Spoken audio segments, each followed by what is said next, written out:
I want to see how many of these boxes you check. Okay, go ahead. Number one, and I'll read the definition. Emotional sensitivity. HSPs often experience emotions more intensely, both positive and I want to invite our listeners that if they have somebody in their life that they think might be, think about it through that lens. Okay. Emotional sensitivity. HSPs often experience emotions more intensely, both positive and negative. They might feel deeply affected by others' moods, empathize strongly, and be more prone to feelings of anxiety or overwhelm. So if you had to say yes or no to that one, sweetie, what would you say? I would say yes. And what would you say about me? No, I don't think you're as affected. Totally agree. So that's box one, check. Box two, sensory sensitivities. HSPs are more attuned to sensory experiences such as textures, sounds, smells, and visual stimuli. They might be easily overwhelmed by bright lights, loud noises, or strong scents.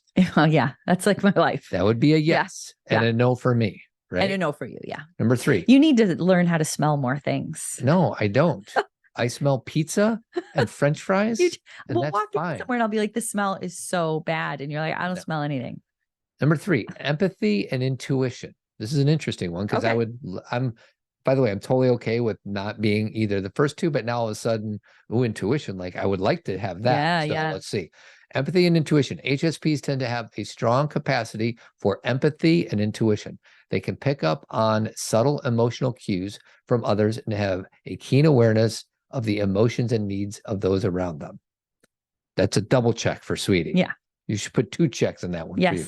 And I would say no for me. Do I have intuition? Yes, but I think every person has intuition. But through this lens, I would say no. You don't pick up on subtle cues that people are dropping. Right. Like sometimes I think in a conversation, I can kind of notice by someone's body language or the way they answered a question, what the appropriate question should be next, or maybe lack of question. And I think sometimes you would just ask the question you want to ask. Correct. And you wouldn't pick up on maybe the girls are not up for that. Got it.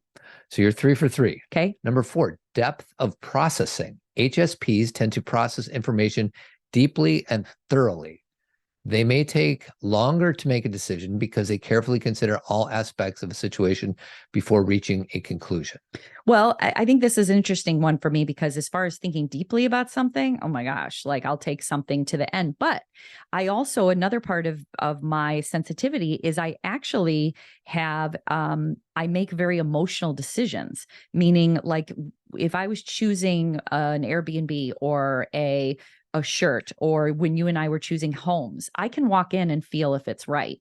For sure. I don't really quickly. So doesn't take me long. Yeah. You don't have decisions. Paralysis by analysis. I don't. So I think some people would say, oh, a highly sensitive person gets really stuck. I do not, but it's connected to the same thing that but I do, if I've watched a movie, I don't just get the surface of the movie. I want to talk about every layer of the movie, but I do not take a long time to make decisions. Right. So maybe that's a half check or maybe not checked at all. Or it would be another part of being a highly sensitive person is strong intuition, is that I can walk into a house and go, no. I can look at pictures of 4 Airbnbs and go, that's not right. And someone could challenge me on that. Like when I'm saying that to you guys, to everyone, I'm not saying I'm right, that you're wrong and I'm right.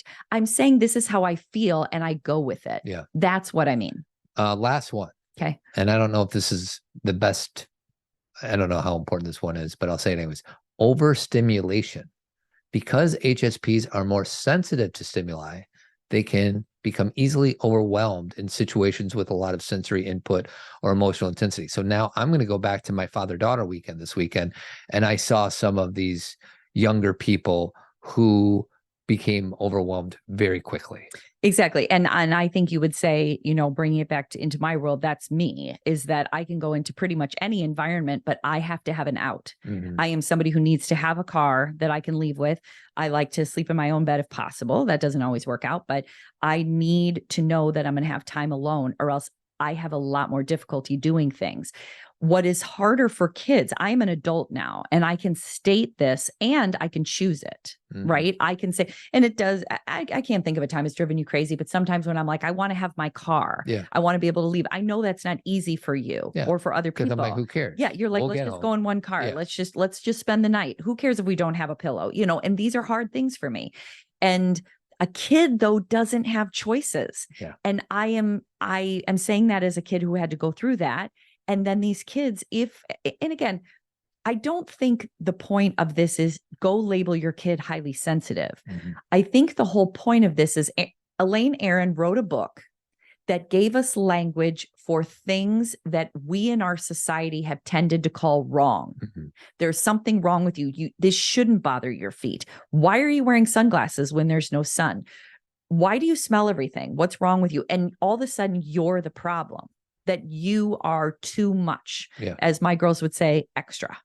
You know, and what she was able to do is give language to something that a significant part of the population experiences.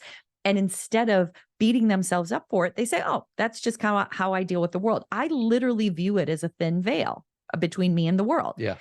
And I think with these kids that your friends may be saying, oh, are they highly sensitive? It's not about calling them that. It's about recognizing that what they deem as doable or easy or shouldn't bother them, it does. And it's not about changing them. It's about acknowledging that. And we've shared this example a million times, but when the pizza guy knocks on the door for the first 10 years of our marriage, I'm like, you would always say, will you go meet the pizza guy? I also ask you, I do so much like, you know, emotional labor kind of work and do all these things. But when I have to make a phone call, I ask Todd to do it. And a lot of times he can't, and I have to do it myself. But phone calls are very hard for me. And I had to do it my whole life. I'm a Gen Xer. It's not that I am incapable. It's that, you know, like I will give you an example of like Todd does phone calls. I was about to say 24/7, but you'll get mad. You do phone calls all the time. You're doing a Zoom, a Marco Polo, a phone call. He's always talking to somebody. And when we are in the car and I can hear the other person talking, I might as well be in the conversation. And I don't mean that as like a slam, like they're too loud. I mean, I am feeling what they're feeling. I am part of the conversation. I feel like I need to tell Todd how to answer. It's very uncomfortable to me. And so I've said to him before, can you make that phone call later? Or can you put your earphones in so I'm not hearing them? Because otherwise I'm involved. And he may say, well, don't be. But you see, that's not fair. Well, that's why it's important so that we can, it's hard to empathize unless we understand. Correct. And just going through this stuff now with you as we check these boxes, it does give me more capacity for empathy. Because I'm like, oh, wow. Yeah. Look at all these boxes to check. You check 4 out of the 5. So there was something else I wanted to say about this topic, and I don't remember where I was going to go. Oh, so Elaine Aron. So her book is called The Highly Sensitive Person. She also has a book called The Highly Sensitive Parent. She's got a whole bunch of offshoots over that idea. So that's one tool. And it's an old book, 1996, I think. This has been around for a long time. And I think that the thing that we want to remember, because we did a show a couple of weeks ago about frameworks and how helpful frameworks are and labels and such. It's not about, oh, my kid's a highly sensitive person, this is a problem, or so now I'm just going to never say anything about it. It's really the same as any other framework of like, what's your Enneagram number? What's your love language? It's understanding your kid or your partner or yourself. Is that it's a vehicle of understanding.